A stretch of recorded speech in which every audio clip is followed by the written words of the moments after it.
Somewhere in the strike footage that CENTCOM released from the 3-night campaign against Iran, there's a single frame that tells you more about where this conflict is heading than the 300 confirmed targets, the 800 commercial vessels, and the 400 million barrels of crude combined. It is a blurred frame. One specific target and one specific strike was deliberately obscured before the footage was cleared for public release. Everything else, the missile storage cooking off in secondary explosions, the radar tower absorbing a HARM missile and going dark, the drone-filled truck getting hammered, the coastal surveillance infrastructure being systematically eliminated, all of it was published. One target was not. That decision was not an oversight. Every frame of CENTCOM strike footage is reviewed, cleared, and deliberately published because it serves a communications objective. The blurred frame exists because the destruction it documents carries information that Washington has decided the IRGC should not have, either because the strike revealed an intelligence method that remains operationally active, or because the target's elimination signals an escalation step whose timing Washington wants to control. The blurred frame is the most honest available window into what the next phase of this campaign contains, and the fact that it sits inside footage documenting 140 targets going dark in a single night, itself sitting inside a 3-night campaign that struck more than 300 IRGC positions, while 800 commercial vessels transited a strait Iran claimed was closed, tells you that whatever was blurred out is the thing that comes after everything you can already see. But let's back all the way up, because to understand the operational and strategic significance of what happened across these 3 nights, you need to understand not just the strikes themselves, but the specific order of events that made those strikes the only available American response, and why the sequence of decisions on the Iranian side reveals something about the regime's institutional character that is more analytically important than any individual target on the strike list. The Memorandum of Understanding was a framework that gave Iran 60 days of reduced military pressure in exchange for a single, operationally modest commitment. Make your best efforts to ensure safe passage for commercial vessels through the Strait of Hormuz at no charge for 60 days. Not permanent denuclearization, not a permanent end to strait interference, 60 days of not attacking civilian ships.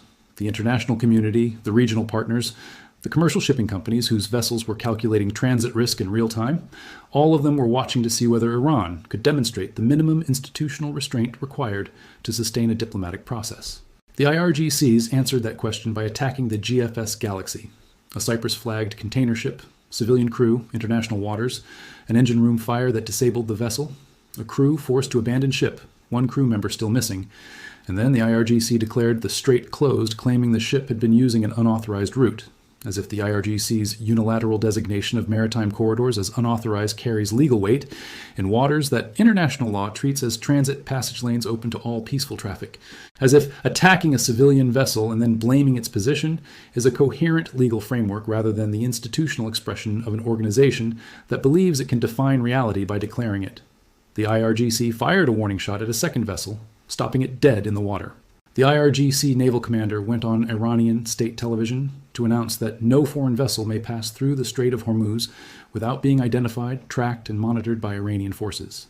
And Kalibaf, the Speaker of the Iranian Parliament, Iran's lead signatory on the Memorandum of Understanding, the senior official whose signature represents the Islamic Republic's legal commitment to 60 days of safe passage, posted on social media. He posted the exact text of the MOU clause committing Iran to safe passage. He posted it as evidence that Iran's actions were consistent with the agreement's terms. He posted it while the GFS Galaxy was burning. He posted it while CENTCOM was pressing execute on Strike Package 3. That moment, Kalibaf typing his social media post about the era of one-sided deals being over while American F-18s were already airborne and CENTCOM was already executing the targeting list, is the most precise available summary of the institutional gap at the heart of this conflict. The Iranian government signed an agreement and immediately violated it. The senior official responsible for that agreement posted its text as justification for the violation. And the organization that issued the response was not interested in the text of the agreement. It was interested in the radar sites, the communications relays, the ammunition depots, and the coastal surveillance installations that made the violation possible. 140 of those installations went dark in a single night. 300 of them went dark across 3 consecutive nights. 800 commercial vessels transited the strait that the IRGC declared closed. The era of one-sided deals ended exactly when Kalibaf said it did. The side that ended it was not the side he was describing. Now let us build the complete operational picture of the 3-night campaign, because the escalating architecture, 80 targets on night 1, 90 on night 2, 140 on night 3, is not a random progression. It is a doctrine, and understanding the doctrine tells you not just what was hit, but why the sequencing produced results that earlier phases of this campaign could not have achieved without the prior degradation work in place. Night 1 was approximately 80 targets. The selection criteria for Night 1 were the targets that represented the most immediate threat to the commercial shipping. The campaign was designed to protect the coastal radar sites that provided targeting data for IRGC attacks on commercial vessels, the communications nodes through which that targeting data was distributed to launch platforms, and the fast attack boat infrastructure that constituted the IRGC's most immediate strait interdiction capability. Night 1 was not trying to collapse the entire IRGC coastal defense architecture. It was clearing the most acute current threat nodes while establishing the suppression conditions that would allow subsequent packages to operate with greater freedom of action. Every radar site hit on Night 1 is a radar site that cannot track the strike aircraft arriving on Night 2. Every communications relay taken out on Night 1 is a node that cannot coordinate the IRGC response to Night 2's package. Night 1 created the conditions for Night 2, which created the conditions for Night 3. Night 2 expanded the target set to approximately 90 positions. With the coastal surveillance network partially degraded and the communications architecture thinned by Night 1's strikes, the IRGC's ability to detect, track, and engage incoming aircraft was already compromised.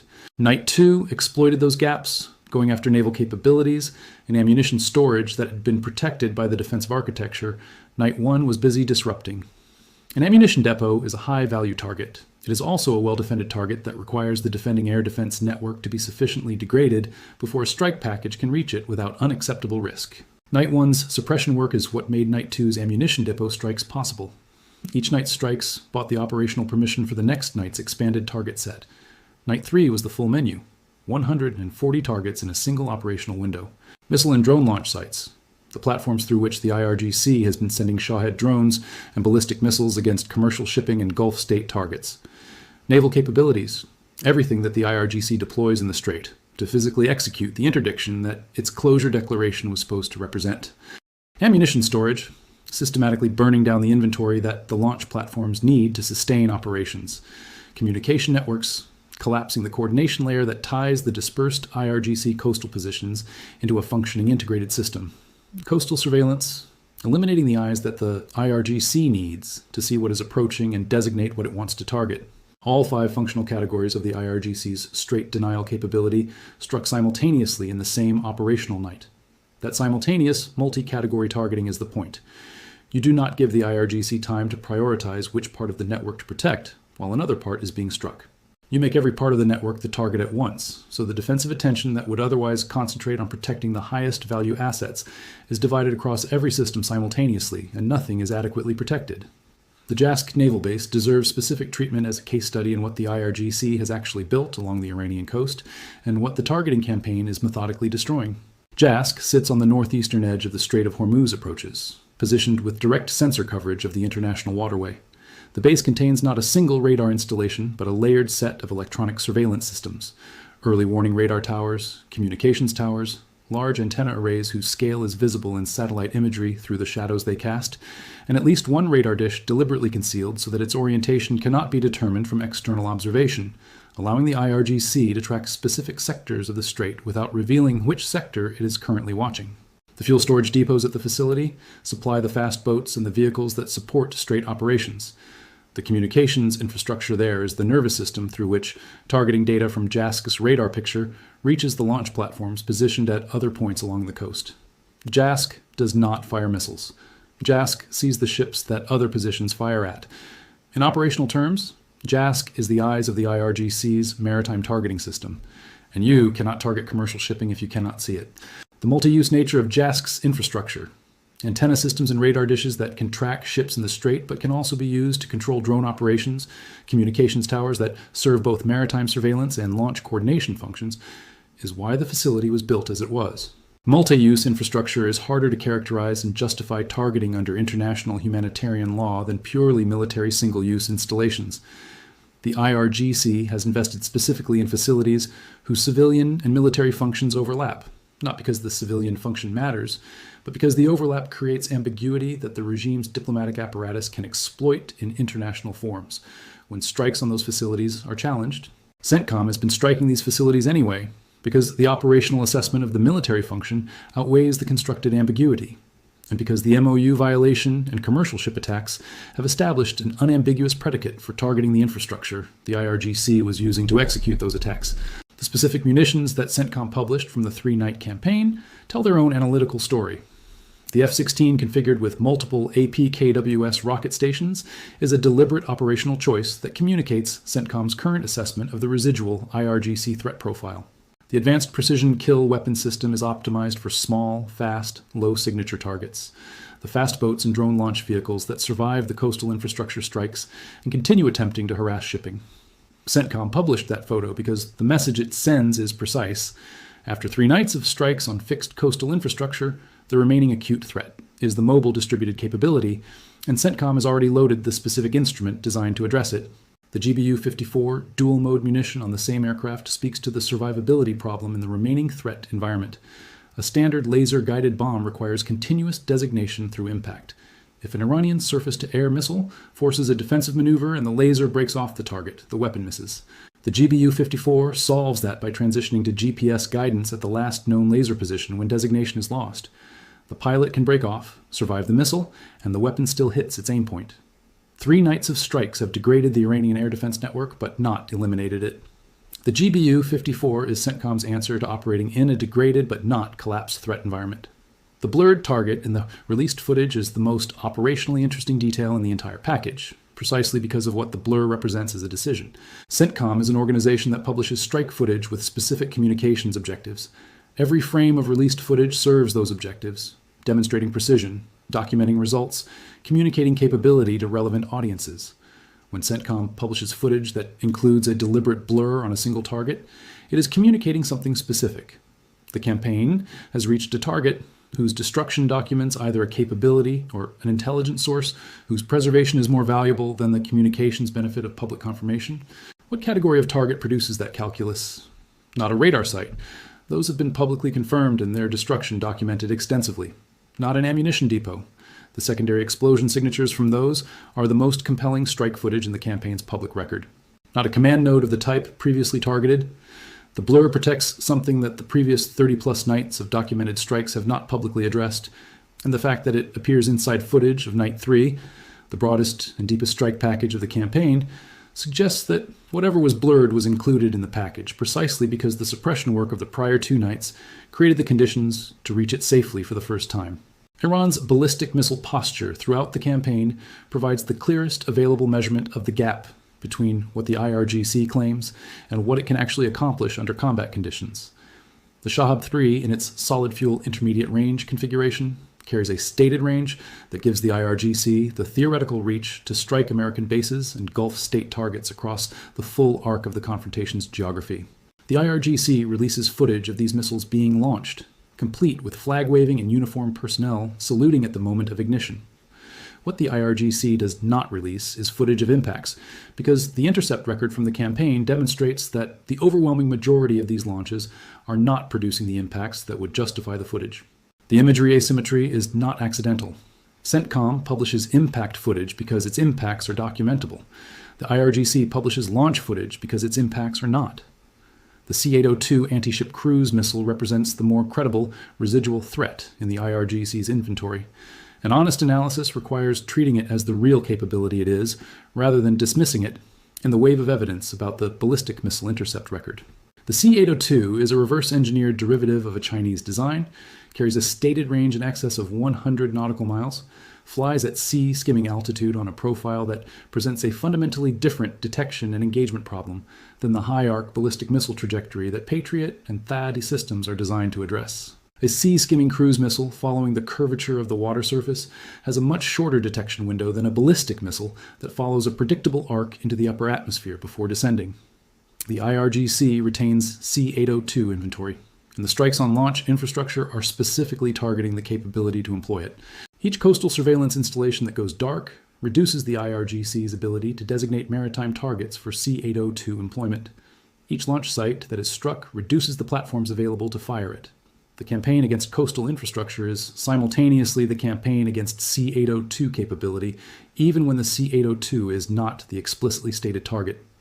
The ADC mines currently in the Persian Gulf represent the one element of the three-night campaign's operational environment that the strikes themselves cannot resolve.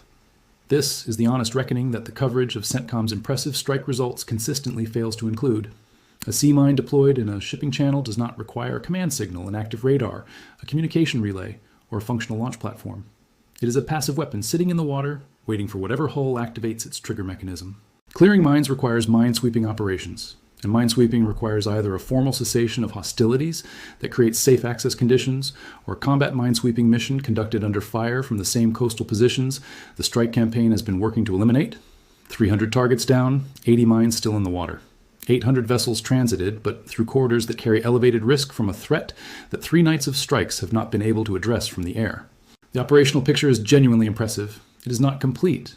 The Laundry Bear intelligence disclosure from Dutch domestic and military intelligence services is more analytically connected to the Iran campaign than its European setting suggests, and the connection runs through the most operationally significant intelligence operation of this entire conflict.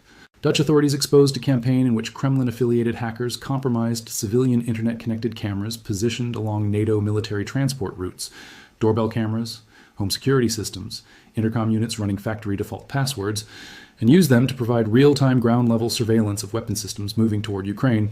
No satellites, no reconnaissance aircraft, no specialized surveillance platforms. A consumer device with a default password providing an adversary a real-time ground truth picture of military logistics that no aerial platform could replicate, because no aerial platform provides the ground-level angle and the continuous passive coverage that a networked civilian camera does. Dutch intelligence specifically noted that the technique is the same one that Israeli intelligence and CIA operatives used to locate the former Iranian supreme leader before the strikes that opened this war.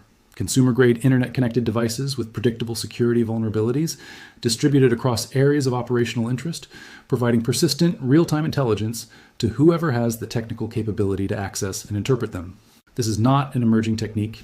It is a proven technique that has now been documented in use by multiple intelligence services across multiple theaters in the same operational period. It is the technique that produced one of the most consequential intelligence successes of this conflict. And it is running on equipment that exists in virtually every building, in every city, in every country where any participant in this conflict has a presence, official or otherwise. The strategic assessment of where Iran's negotiating position actually stands after 3 nights of strikes, and the specific operational record of the campaign requires confronting a paradox that the regime's public posture is designed to obscure. Iran signed the MOU with sufficient institutional authority to make the commitment legally binding. Iran violated the MOU within weeks, before the 60-day protection window expired. Iran's chief negotiator posted the text of the agreement as justification for the violation, and Iran's supreme leader Mojtaba Khamenei posted publicly that the United States had violated the MOU. The agreement that Iran violated, whose text Iran's own negotiator cited while Iran was violating it, whose violation triggered a strike campaign that eliminated 300 IRGC military positions. The legal framing that the regime is deploying, the American response violated the MOU, the strait closure is within Iranian sovereign authority, the ship attacks were enforcement actions against vessels on unauthorized routes, is a communications product aimed at audiences that the regime needs to maintain rather than a legal argument that has operational consequences for the campaign. CENTCOM is not waiting for the legal argument to be resolved before executing strike packages. The targeting list does not require the MOU's legal status to be adjudicated. The GFS Galaxy crew member who is still missing at sea is not waiting for the Iranian legal framework to be validated. The campaign has changed the strait's operational status without completing the process of making it permanent. The southern half of the strait is effectively under American control, in the sense that commercial vessels moving through it with American escort are transiting without Iranian interference at rates that falsify Iran's closure declaration.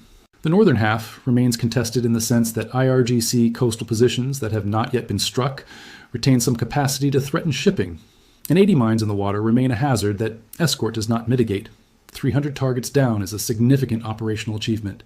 It is not the completion of the campaign's objective. The next strike package will address more of the gap between the current operational picture and the objective. And the blurred target in the Night 3 footage, the one specific strike that CENTCOM decided the IRGC should not understand from published imagery, is sitting in that gap, already done, already permanent, already counting toward a tally that has not finished its progression toward the number that changes this conflict's strategic outcome once and for all. 800 ships moved through the strait, 400 million barrels of crude. Iran declared it closed. CENTCOM said it does not control it. 300 targets are dark. And Kalibaf's social media post about one-sided deals remains on the record permanently. as the most precisely accurate description of the 72 hours it was written during, read in the direction that the operational results have since made undeniably clear. There is one more dimension of this campaign's operational architecture that the coverage of the three-night strike package has not adequately addressed. And that dimension is the role that the Carrier Strike Group plays, not merely as a delivery platform for strike aircraft, but as a strategic statement about American operational commitment that has no equivalent in any other instrument of military power the United States can deploy. The USS Abraham Lincoln, operating in the Arabian Sea, is not simply an airfield at sea. It is the physical demonstration that the United States military has positioned its most capable integrated combat platform within strike range of the entire Iranian military architecture, that this positioning is sustained rather than temporary, and that the tempo of operations it supports, consecutive nights of strikes, multiple simultaneous strike packages, continuous intelligence surveillance and reconnaissance coverage of the Iranian coast, can be maintained indefinitely without the logistical vulnerabilities that fixed land bases carry. A land base can be targeted, a carrier moves.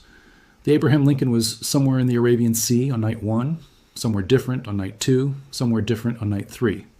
The IRGC's targeting picture for the carrier is always degraded by the time it has been generated, because the carrier is not where the targeting data says it was when the data was collected. The vertical launch systems on the destroyer escorts that accompany the carrier can fire Tomahawk cruise missiles from positions that are continuously updated against any targeting solution the IRGC manages to develop. The Carrier Strike Group is the mobile architecture that makes the sustained multi-night campaign possible without exposing fixed infrastructure to Iranian counter-targeting, and the three-night achievement, 300 targets, 800 ships, 400 million barrels, is in significant measure a function of that mobility advantage. The IRGC proxy dimension of the conflict runs in parallel with the direct Iran campaign and compounds the operational complexity in ways that the straight-focused coverage consistently underweights. The IRGC's network of proxy forces across the region, in Iraq, in Yemen, in Lebanon, in Syria, has been under sustained pressure throughout the same period that the Strait campaign has been executing. The degradation of the Houthi network in Yemen through Saudi military action, the elimination of IRGC-aligned militia command structures in Iraq, the hollowing out of Hezbollah's operational capacity in Lebanon through the campaign that preceded the current phase of the conflict. Each of those proxy nodes represented an alternative attack vector, an additional political complexity, and a pressure release valve for the regime, a way to impose costs on American interests in the region through instruments that the IRGC could disavow or attribute to the proxy's autonomous decision-making rather than to direct Iranian command authority. As those proxy networks have been degraded, the IRGC's options for applying pressure without direct attribution have narrowed. The Strait campaign, the direct ballistic missile attacks on Gulf state targets, the attack on the GFS Galaxy, these are not the IRGC's preferred operational mode. They are what remains after the proxy options have been reduced to the point where the direct instrument is the primary one available. The directness of the current Iranian attacks is not evidence of confidence. It is evidence of the constraint that the degradation of the proxy architecture has imposed on the regime's options. The finite magazine problem is where the honest strategic assessment of where this conflict goes must ultimately anchor itself. The IRGC is expending ballistic missiles against targets protected by integrated air defense systems that are intercepting them at rates the IRGC's own operational planners understand are unsustainable for the Iranian side.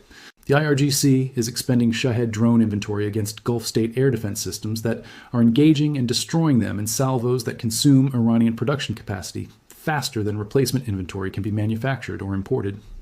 The Eastern Rail corridor to Russian and Chinese supply chains has been severed by American strikes on bridge infrastructure. Chabahar Port has been struck and struck again before reconstitution can begin. The financial architecture that would fund replacement inventory, oil revenue through a port that is damaged, rail corridor logistics that are disrupted, sanctions that have been reinstated, is under maximum pressure from every direction simultaneously.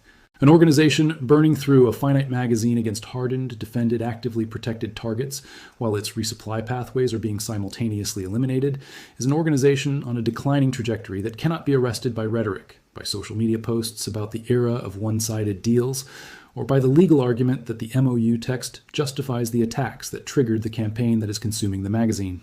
The question of how many nights remain in the escalating sequence, 300 targets down, and the question of whether the campaign reaches 1,000 before the regime's operational posture changes enough to produce a different diplomatic environment, is the question that the current operational picture cannot answer. What it can answer is the direction of the trajectory, Every night that CENTCOM executes a strike package, the IRGC's capability to threaten commercial shipping the following night is reduced. Every ammunition depot that burns eliminates inventory that cannot be quickly replaced, given the closed logistics corridors. Every communications relay that goes dark degrades the coordination layer through which the remaining capability is employed. Every radar site that absorbs a harm missile reduces the situational awareness that the IRGC needs to target effectively. The trajectory of that accumulated degradation runs in one direction. It runs toward the condition where the gap between what the IRGC has left and what is required to sustain the Strait interdiction campaign becomes so wide that the regime faces a choice between accepting a negotiated framework from a position where it has genuinely lost the Strait leverage it was depending on, or continuing to fire the remaining inventory against targets that have already absorbed everything Iran's best systems can produce and remained operational. Iran declared the Strait closed. 800 ships transited. The three-night campaign produced 300 dark targets. The blurred frame in Night 3's footage is the preview of what comes after 300. And Kalibaf's post about one-sided deals is still up permanently on a social media platform that continues to operate, while the era he was trying to declare over turns out to have been his era, not the American military's. There's a final layer of strategic clarity that the three-night campaign has produced, which belongs at the center of any honest assessment. And that is what the campaign has definitively established about the nature of the leverage Iran believed it held in this confrontation. The regime's entire theory of the current conflict was built around a specific assumption about American tolerance for economic pain, the assumption that the global cost of a genuinely closed strait was a cost no American administration would allow to be imposed long enough to force the regime's capitulation, and that the threat of closure was therefore a lever powerful enough to extract negotiating terms that preserved the Islamic Republic's core institutional interests. That assumption was not irrational, given the historical pattern of American responses to Iranian Strait threats, which had consistently featured diplomatic management and calibrated response, rather than the kind of sustained, comprehensive, expanding military campaign that 3 consecutive nights of strikes at 80, 90, and 140 targets represents. The regime calculated based on history. The history it was calculating from was the history of a different American strategic posture in a different political moment against an adversary that had not yet attacked a civilian vessel inside its own signed 60-day protection window, while its chief negotiator was simultaneously citing that window as justification for the attack. 800 commercial vessels transited. 400 million barrels of crude moved through a strait that Iran declared closed and could not close. 300 targets are dark. The magazine is finite, and the resupply corridor is severed. Pete Hegseth said Iran made a poor choice. CENTCOM is in the process of ensuring the regime understands, in the most operationally concrete terms available, exactly how poor that choice was. The blurred frame is sitting inside that process, already complete, already permanent, and whatever it documents is the answer to what comes after 300. The Secretary of Defense's 6-word summary, Iran made a poor choice, now they pay, deserves its place in the historical record of this campaign, not as a quip, but as the most compressed, accurate description of the causal chain from the GFS Galaxy attack to 300 dark targets available in any language. Iran chose to attack the ship. Iran chose to declare the strait closed. Iran chose to fire warning shots at a second vessel.